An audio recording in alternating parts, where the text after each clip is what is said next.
à toutes et tous! Je suis hyper heureuse de vous retrouver pour une nouvelle vidéo.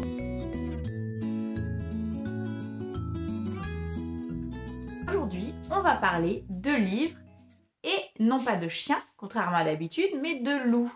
Je vais vous présenter une duologie d'urban fantasy, Les loups de Jeanne Wirth de Cléo Blackwood. Donc c'est la première fois que je vous présente une série qui est éditée en auto-édition.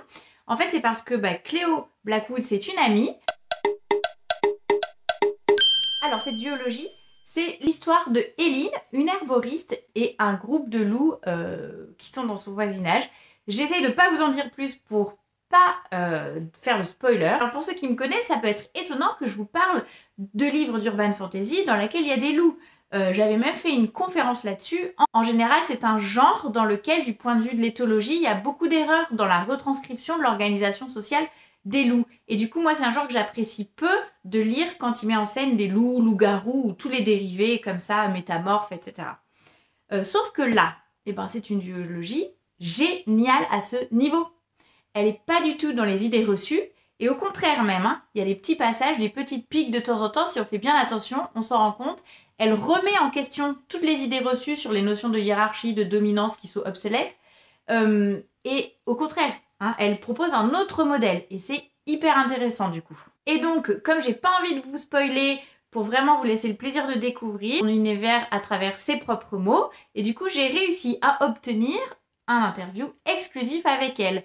Alors, l'autrice, elle souhaite pas montrer son visage, donc je vais faire une espèce de montage, mais les propos qui ont été recueillis sont vraiment les siens, je ne déformerai pas du tout ces mots, voilà, je vous promets.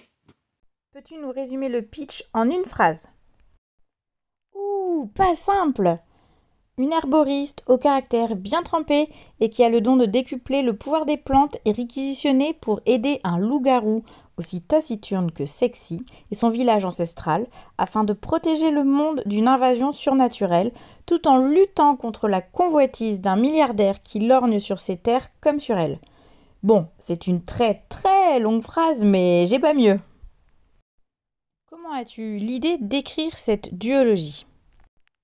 Je crois que j'écoutais Run Boy Run de Woodkid et j'ai eu une scène très précise en tête, celle du « bouh ». Ceux qui ont lu le comprendront. Ensuite, j'ai imaginé toute la trame et les personnages autour de cette scène et paf, ça a fait une duologie. Un perso à qui tu es plus attaché ? Éline, sans hésiter, mais je les aime tous d'amour, y compris les antagonistes. Pourquoi des loups si grands ? Parce que je voulais vraiment marquer la différence avec des vrais loups, ou même des loups-garous normaux, entre guillemets, qu'on peut souvent retrouver en bitlite.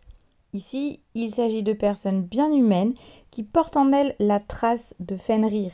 Il n'est pas question de loup, seulement du loup en majuscule de la mythologie scandinave, aux proportions et à l'appétit démesurés.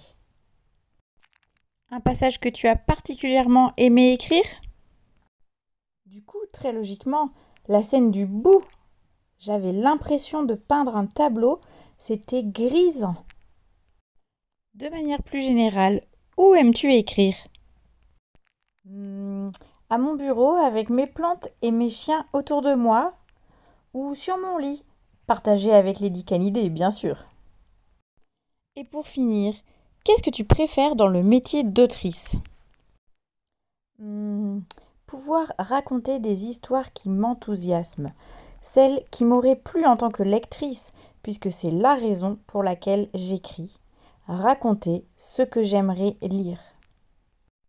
Donc on récapitule, de l'urban fantasy, de la bitlite, une héroïne badass, des loups, cette duologie est faite pour vous. Et voilà, cette vidéo est terminée, j'espère qu'elle vous aura plu.